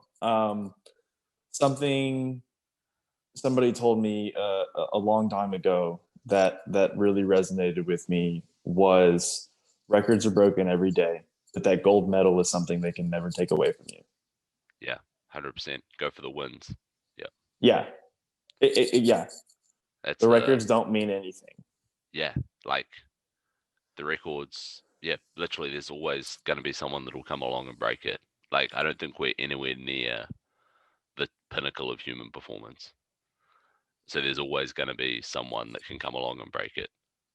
Yeah, But if you win a worlds like you did, like you win IPF worlds or you win the US Open, like that's a title that's it. That's a that title. yeah, No one else, no, like someone will come along and win it again next year. That's cool, but like you didn't do you've it still last won year. it. Yeah, Yeah, exactly. yeah. It is a hard one, man. I mean, I noticed that with yours when you went. Obviously you banked the all-time world record at the US Open on your second deadlift, Yeah. and then went for that big pull. So you pulled 350 kilos It on your I no, I second, pulled my second attempt was 355. 355, and then on your third you went for third, 36 I think it was 367 and a half. and that would have got you third or second. That would have gotten me third and would have knocked John Haack off the platform. So Oh, I'm not gonna lie. I said this to a lot of people at the meet, and I want to preface this by saying I like John Haack. Like, we've competed at the same meet since USAPL days. Like, we don't know each other all that well, but I like the guy. I yeah, like seeing him at competitions. I like competing at the same meets as him. 100%. But I was like, in the heat of the moment, I was like, he didn't even wear knee wraps. He doesn't deserve to be up there. I got to kick him off. So everybody is up on the podium is in wraps. and It's so, yeah. I was I was pretty watching the live salty. stream. I was watching the live stream and I just saw you drop it and I was like, you could like, I mean, you still had a good time though. This was the thing. You were Yeah. still like happy with what you did. You still enjoyed the meet, even though you didn't get like you say, like you were real aggressive about it. But even though you missed it, you still enjoyed yourself, which is like that's the key to a good meet, I think. I agree, and that was actually the first time in a long time that I recall enjoying myself at a competition, and that was my goal. Going in, I was like, don't think about the money, don't think about the podium, don't think about the other people, just have fun for the Yeah. first time and just Yep. fucking relax. Yeah. Because obviously I've had a pretty inconsistent uh meet Yeah. schedule the But then past look, 5 or 6. yeah, look what happens. Like 9, 10 at 82.5 kilos. That's fucking ludicrous, by the way. That's like, people are like, oh yeah, you're like, people say to me, you're strong. And I'm like, yeah, no, no, but you don't get it. There's dudes that weigh like 40 kilos less than me, almost totally the same as me. And they're like, no, there's not. And I'm like, there most definitely is. It's yeah. Yeah, your perception of strong really gets skewed Oh yeah. the further you get into this. Even with me, like people will start telling me their numbers, and I'm at a point where I'm fixated on the Kevin Oaks and the John Hacks and the Joe Sullivans. And so when they tell me their numbers, it doesn't register that, hey, this person's squatting 600 pounds. That's an awesome squat. Yeah. But it just doesn't register with me as an awesome squat. Yeah. In your head, if it's not 800, that's not a good squat. Like, yeah. Yeah, and I can't. It's so hard to break that, and I genuinely feel bad about it because people are all excited about it, and in hindsight, like I should have been more excited for them because I get like that's an awesome number, Yeah. but my perception is skewed. It is tough, man. Like, because your brain just works on comparisons, though. So it's all relative to like what you've seen, or what you're doing, or what you're aiming to do. Like, and the more you train around strong people as well, like you say, like you've been at some high level comps. You know what I mean? Like you've seen fucking Dan Bell squat like 505. Yeah, So yeah, it's that like, was. I love watching Dan squat. He's a big man that hits depth, and he's got just such a pretty squat. I love watching it, it's crazy, and eh? it's even better to watch it live. Oh yeah, I bet. But like that's the thing. So then like you're like, someone's like, hey, I squatted like 500 pounds or whatever, and you're like that's a decent squat. Like for a normal person, that's all good. But like in your head, you're like, yeah, but I've seen a guy squat 1100. So Yeah, like literally more than double. yeah, Um, like yeah, it's a hard one, man. Your perception definitely gets skewed, um,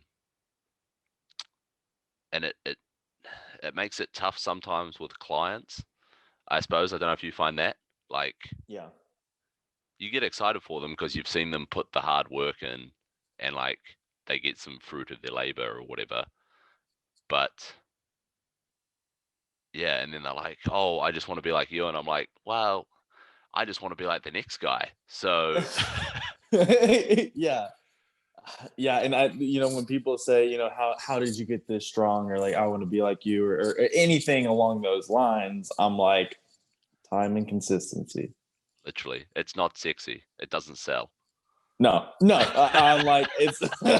I'm like, yeah, give it about 10 years and then we'll talk. Like, no, I can't say that to people. Like, Yeah, it is a funny one. And then yeah, trying to get people to stick to something for like 10 years is unheard of. Like people don't know what they're doing in a year, let alone 5, let alone 10. Yeah, yeah. I mean, I didn't think I'd be where I am right now 10 years ago. Like 10 years ago, I was benching 315. Never did I imagine I'd be chasing a 500-pound bench ever. That's it. Yeah, yeah, true. But now you're on the pinnacle. I mean, what's your PB? 215. Yeah. Yeah, So just so another 12 kilos. it's coming. You just need that 2 month spurt right now. I no, I think it's there. I hit 215 yesterday actually for my top single of the week, and it moved okay, but definitely like meet day refeed Oh and yeah, peak, like I'm pretty confident it'll be there on meet nice. day. Whether it happens before meet day or not, I think it'll be there on. I would like to hit it two times before meet day. That would really be optimal for Yeah. me.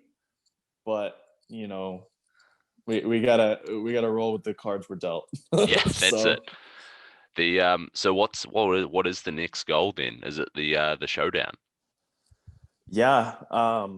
So which is my goal sleeves? my goal for this meet is to take Haack's total record. So you want to beat your own. You want to total the same I in want to sleeves as you match. did in wraps. Yes, that's Okay. my goal. All right.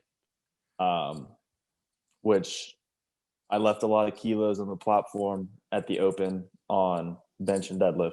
Oh yeah. So I pulled 365 a few times and actually held on to the damn thing.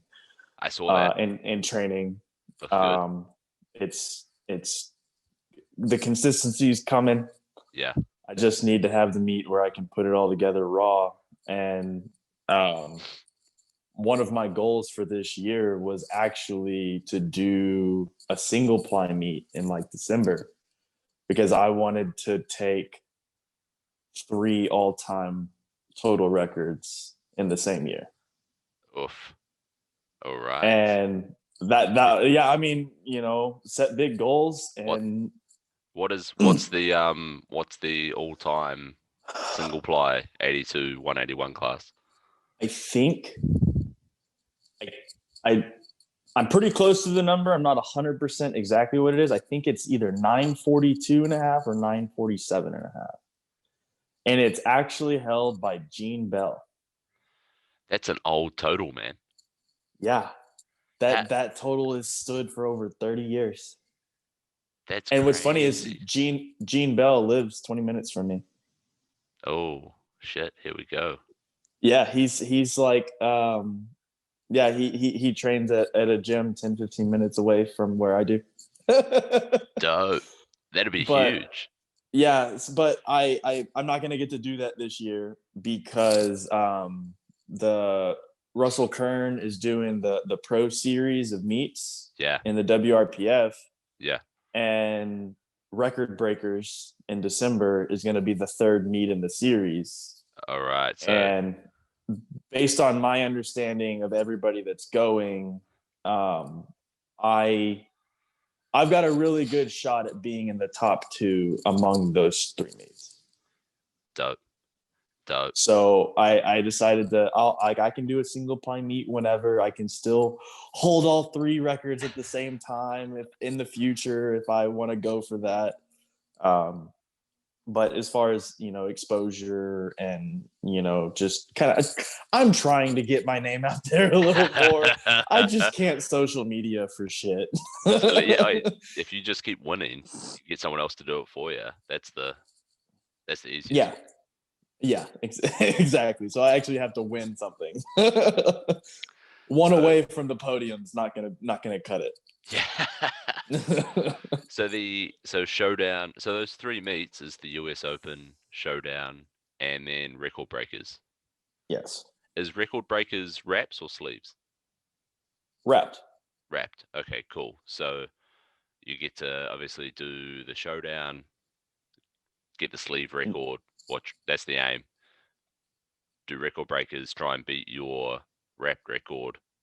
Yeah, Um, and then see how it stacks up. How are they doing the scoring on that? Is it average it is. Wilks or It's. I believe they said it's cumulative Wilks. oh shit. Okay, so if you do all 3 comps, automatically you get like yeah, that's cool. So, well, yeah, and I've kind of been paying attention, obviously, to what the competition's doing. Dan Bell, who was on the podium at the Kern, um, he is not doing the showdown, Yeah. so that automatically moves me up a spot. Oh yeah, because he can't like he only beats you by like whatever Wilks. He's not gonna beat Well, you and I by do a whole believe comp worth of Wilks. I do believe he's doing the Ghost Clash meet in February, so I don't think he'll do another meet this year. And then it it's dependent upon what John Haack does, because obviously he's doing the showdown. Yeah. Um, I think he might be doing the hybrid meet in January, right? but there's about a 6 week turnaround time between the hybrid and record breakers. So like he could do both, But but would he he? would have to hop in a wrapped meet again and Yeah. not compete in wraps. So I don't know if he's gonna try to go for that or not. All right. That's exciting, dog. Like if you could win that, I mean, money wise, it's great. It's like what, 10 grand? Uh, right now, right now, I think they said they're at 10 for the best male and female, and then Yeah. 4 for the second best. Yeah. Like, okay, so that's sick. And then plus you get to say that you won the first pro league of powerlifting. Like Yeah, that's a pretty cool title in itself. yeah. All right. That's cool, So man. that's what I'm gunning for right now. That's cool. Do you find that potentially like for the sleeve meet coming up, that squatting in sleeves, since it's obviously lighter than when you squat in wraps, it leaves you more in the tank for bench and deadlifts, like nervous system wise? Absolutely. Yeah, absolutely. And it's also, I find it's a lot easier to transition from a wrapped meat and then going to a raw meat because your central nervous system is primed to Oh yeah, move such higher weights 100%. that like anything under what you were doing just doesn't feel like it's there. Yeah, yeah, I've done 3 week turnaround times between an equipped meat and a raw meat before and done great. yeah. Because your nervous system's like, well, this is easy. This Yeah. is like a warm up. Yeah. Like I did junior worlds and then 3 weeks later went to raw nationals to earn my raw world team spot. I did that 2 years. Nice, nice. It's one of those things, and that people don't. I think you have to really understand like the nervous system and like have done it to understand like how that works. Like it makes logical sense though, but like again, it's one of those things that people like gloss over. They're like, fuck equipped or fuck reps. It's like, well, actually, hang on. If you just want to compete raw, like some stuff like that can help your raw lifting. 100%. I tell people all the time, I'm like, no matter what kind of lifter you are, if you haven't tried equipment, you should do a 6 to 8 week training cycle of equipment. Yeah. It makes you a smarter lifter. Oh yeah, because you have to pay attention. You have to. It Yeah. is. It's almost literally do or die. Yeah. Literally. Yeah. I've Yeah. seen some. There's some pretty close misses with like some. I've had some close misses with like an equipped bench and stuff. Like you have to be Yeah. fucking on top of your game. Yeah, yeah. I mean, one of the last squat sessions I had in equipment, I was in my garage and I didn't have any kind of a support system. The only person that was home was my wife. Well, she was my fiance at the time, Yeah. who gives a great knee wrap, by the way. I trust Nice. her to wrap me more than anybody else because I've Nice. taught her how to do it. Nice. That's So she handy. wraps my knees and I take the squat and I just miss groove in the suit on the way down. And thank God she was there to shove the bar quickly into the bench rack. Oh, nice. Yeah, Nice. because we were going to the ground. There was no Yeah. saving that squat. Oh, uh, so pushed it forward and it caught in the bench hooks. yeah, That's yeah. so good. That's After good. just misgrooving a little bit, and it was a weight that was supposed to be like my opener weight for the upcoming competition, so I Oof. wasn't worried about it, and I just Yeah. did something stupid because I wasn't paying attention, and And that's it. yeah, That's the thing. You can't get complacent. That's especially in equipment. Like you say, it just throws you around. It's like something yeah. extra you have to fight against. Yeah, I mean, like if you aren't paying attention, the suit will control you. It Yeah. will. There's not a 100%. maybe. No, it's gonna do it. It's going to, like, yeah. Oh, I mean, you could. And actually, to be fair, I just looked. The U.S. Open was in April, so in theory, if you did a single ply meet before April next year, that still counts as the same year. Yeah, that's true. I'd back you on arguing that. I'd back you on and that. in the same 12-month window. Yeah, There we go. that's in a 12-month Yeah, window. Yeah, yeah. I would Uh, definitely agree with that. yeah, there's a lot of big meets coming up right now, and it's really hard deciding which ones I want to do. What's the limit for me now? Because in high school, like I would do 4 competitions in a 6 to 8 week period. Like that was pretty normal Yeah, back just then. didn't care. Yeah, Yeah, no, it was normal. And it's funny. My wife and I have been having some back and forth about this, and I'm like, I can do 5 meets in 8 months. I was like, I did it in a much smaller time frame when I was 16, and she's like, you're not 16 anymore. yeah, yeah. But shut up. Yeah. Like, don't tell me how to live my life. Yeah, I can do what I want. I'm a fucking grown ass man now. But you then haven't done 5 meets in 8 months. Do what? You then haven't done 5 meets in 8 months, so she obviously won that battle. Yeah, no, I have not.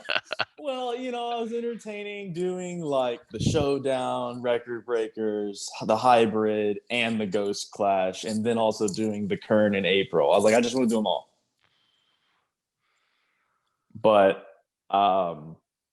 if I do anything crazy like that, it'll just be the showdown, record breakers, the hybrid meet in January, and then I will be at the ghost clash meet, but I'm just going to go take care of some of my lifters that are competing there Nice. and put a little bit more time and effort into hopefully getting a little bit higher spot on the podium at the Kern. Nice. That's the key. Number 1 at the US Open next year, right? That's the aim. Yeah. Yeah. I mean, but Chad Pinson's going to be tough competition there. Dude, that dude. I mean, I want to say he came out of nowhere, but like he kind of did, kind of didn't. Like unless you'd been watching powerlifting, he pretty much Yeah. came out of nowhere. Yeah, I mean a 400 kilo squat at 190 at 90 kilos. That is ludicrous. Yeah. I cracked up on his second, his 392.5, the eights, whatever it was, 866, I think that is, or whatever it is. But Something when like that. when the lights went out, was that as bad in person as it looked on the live stream? I don't even remember that happening, if I'm being honest with Oh, you. dude, I don't like, even remember that happening. dude, if you go back, the live stream's still online, I think. But if you go back and have a look on his second squat, just as the judges like squat, the lights go out, the music stops, and I was like, and he still got the squat, and I was like, dude, this guy is fucking hardcore. That I want to say that would have distracted me, but whenever my foot touches that platform on meet day, all I hear is static. It's just Yeah. white noise. Yeah. I'm surprised that I can actually follow the commands, to be honest with you, because I don't hear or see anything. So you're just in the moment. I suppose it's just one of those things you're literally listening out for that one thing, like that squat command or that start command, and that's Yeah, all it that happens. was. Well, and it's just like second nature now. You've done Yeah. it. I've done it over 50 fucking times. Yeah. I should Yeah. know what a rack command sounds Yeah. like. Yeah. That's dude, yeah, that again, that's another hard bit that people don't, like you say, like go and get the experience, go and do that, so it does become second nature, so you don't even have to think about it, because otherwise that's what freaks people out come midday. How do I Yeah, lift meet to someone day. else telling me when to lift? Yeah, or just to I don't know, just be desensitized to the meet day jitters. Yeah. And that was only, I think, what was it, 2020? Yeah, I only did one meet last year, the showdown. Yeah. And like I almost bombed on deadlift. And I was nervous. I was nervous the whole time, the whole meet. I was nervous. Yeah. And now thinking back, I'm like, that was why I screwed up. It's Yeah. because I was nervous. Yeah, because you waited so long in between meets. I was worried. I was nervous about let everything get in my head. Yeah. And now I need to remind myself on meet day, just come in, have a good time, and get it together. and then look what happens. You get fucking an all-time world record. Yeah. Yeah, I'd like to come away with a couple more of them. So if my Yeah. body can hold up, and well, in my mind, Yeah. apparently. That's most of the battle really. Like your body can be in as good a shape as you want it to be, but if you, like you say, if you're nervous, if you're not focused, if you're second guessing everything that you're doing, you're not going to come away enjoying it or successful. Yeah. Well, I mean, just think about the thought processes that go through your head when you unrack a squat, and it's either, oh, this is lighter than I expected it to be, and you're just confident on the walkout, Yeah. or you break it out and you're like, oh shit, this is gonna suck. Like, I don't know what's gonna happen here. Yeah, we've all been there. You unrack something and you're like, wait, have they misloaded this? Fuck. Yeah, this feels heavier than what it did in training. Yeah, this isn't right. This isn't good. Yeah, and like that instant thought process will take 10 kilos off your squat. Oh yeah, 100%. But it could just as easily give you 10 kilos on your squat. 100%. Yeah, dude. That's a big part that everyone misses of powerlifting. I guess because it's so quantifiable, so everyone just thinks of it of the physicality. No one thinks of like the mentality behind it all, like how much balls it actually takes to get under like a 300 kilo squat or a 350 kilo squat. Like, yeah, that's not easy. No, it's not. It's not. It's terrifying. I mean, the biggest squat I had ever done in training, equipped, was 320 kilos, and that was a mile high. I cut it high because I was terrified of the weight. Yeah. And then I hit 340 kilos on my second attempt without the suit. Yeah. That was terrifying. Oh yeah, to have that much weight on my back, and knowing I don't have a suit. Yeah, I have to push this up myself. Yes. Yeah. Granted, I because of my years in equip lifting, I really know how to use a pair of knee wraps. Yeah. I get 50 kilos out of a set of knee wraps. 100%. And people look at me, people are like, wrap, that's basically raw. And I'm like, no. No, it's not. I'm like, it's not if you're doing it right. I'm like, it's more equipped, in my opinion. Yep. 100%. It's like, yeah, I would argue the same. I think I get about 50 kilos just because it gets you out of that problem area much quicker. Yeah. And so if you can walk it out and you've got a good wrap, you can probably squat it. And it's a little easier to get to depth than being in a suit. Yeah. So like, it's the best of both worlds. Yeah. Yeah. No, it really is. It really is. And it took me a little bit to get used to that. But yeah, I'd like to get in a suit one day and see if I can, do something like a 400 kilo squat. Yeah. That'd be cool. Yeah. Well, I mean, surely, like now that you've done, depending on what you hit here, like what's the aim for record breakers, say, in reps? Would you be going for like that 350 again, 350, 360? 365. Okay, 100 pounds. Is what I'd like. All right. Nice. Yeah. So I'd like to do 365, 227.5 at least. And then 365, 375. Nice. Somewhere around there. Dude, you're getting into some big numbers there. Like that's like a 2100 total. Yeah. That's before I leave this weight class, I would like to be able to hit 1,000 kilos. At 82 and a half. At 82 in reps. Jesus Christ. I don't know how attainable that is. I don't really care. I'm going to try for it. All right. So that's the big hairy goal, basically. Yeah. Before I decide I'm done, at least at this weight class, whether it be, competing at this level, whatever, whenever my wife and I decide to have kids, who knows if I'm going to be able to compete like this anymore. Yeah. I genuinely don't know. I could keep competing for another 20 years. Could be another 5. I really don't know. All right. That's the thing though, isn't it? Is that like you say, like it takes so much of your energy and so much of your time and mental capacity to do this at this level that like you sort of put all this other stuff on hold. Yeah, it's hard to have a work-life lift balance. Yeah. Yeah. I mean, yeah, so then you sort of have to, you'll have to pick and choose along the way. Yep. So 1,000 kilos, 82.5. That's the aim. Yep. All right. Classic raw. All right.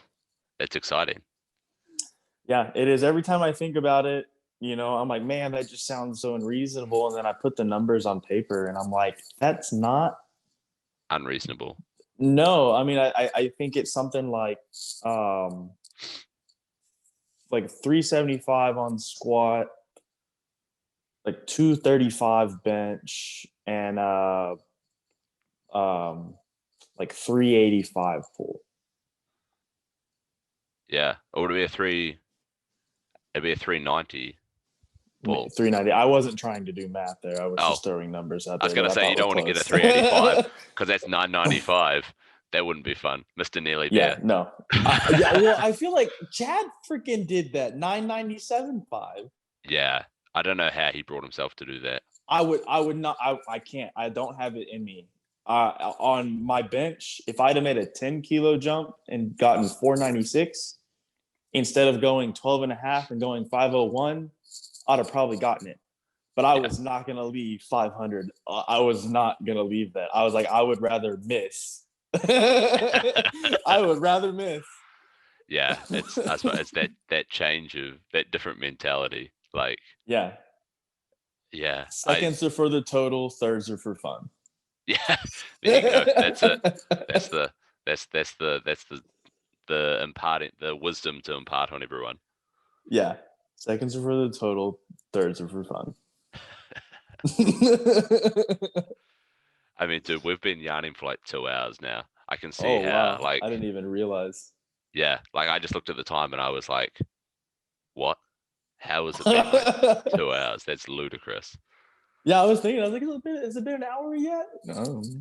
Yeah, Yeah. 2 hours, dude. Yeah. Yeah. But I mean, from like experience, like from what feedback people have given me, like this is why I'm surprised that you did that other one and they didn't put it up because you went for 3 hours. Like this is the content that people enjoy. They love yarns. Like they just love listening to two dudes with similar interests talk about whatever. Yeah. I mean, Yeah. that's what a podcast is. I You know? mean, some are more structured, but Oh yeah. yeah. Like, yeah, I don't know, man. But that's dope. But yeah, fucking A, this is the stuff. This is the business. What Yeah. so I mean we'll probably leave it there. So like where do people find you? On I mean Instagram's pretty much the only social media platform that I'm on currently. I really can't stand Facebook. There's more bullshit on Facebook than there is pretty much anywhere else. I haven't quite given in on TikTok. I'll probably do that at some point in time. Oh, dude, TikTok, I can't get behind it. I don't know why. I think maybe I'm old now. Like, I think that's officially when you're an old person is when you don't keep up with the latest social media. Yeah, you know? Maybe. Or you just don't want to see all the 16, 17-year-olds posting their BS. Yeah, that's true as well. Like TikTok just seems ridiculous for the I saw one thing that came up from, I know we said we were going to leave it, but I just wanted to bring this up because it just reminded me with TikTok. I saw this one thing, how there seems, I don't know, do you take pre-workout? Yeah. Do you dry scoop it or do you actually mix it? 50-50. I do both. I don't understand the dry scooping thing. Like, why not just mix it? It tastes better. Yeah, it actually hits faster if you dry scoop it. Does it? Yeah. Oh wow. Okay. All right. There you go. Yeah. Consider me learned. Yeah, just dry scoop it and then maybe wash it down with a sip or two of water instead of it taking 20 to 30 minutes. If you're not ready to go in 10 minutes, you better buckle up. because I saw this video from TikTok. One of my mates sent it to me, and this chick tried to dry scoop like 3 scoops, and she almost died because she like choked. Like the cinnamon challenge. Yeah. Oh, dude, that was legit back in the day. Fucking hell. I swear that'll make a resurgence at some stage. Probably. I almost died doing that.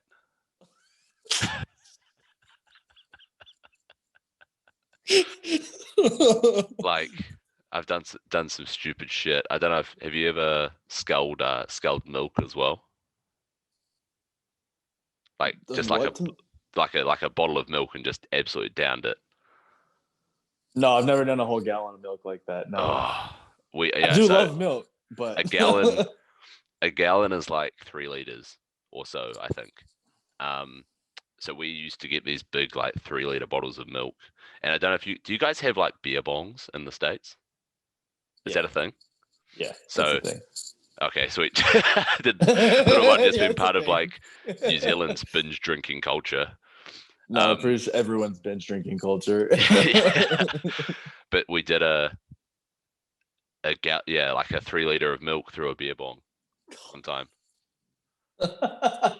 So that was before social media. So like yeah, that was just for probably had the lols. probably just had the shits after that.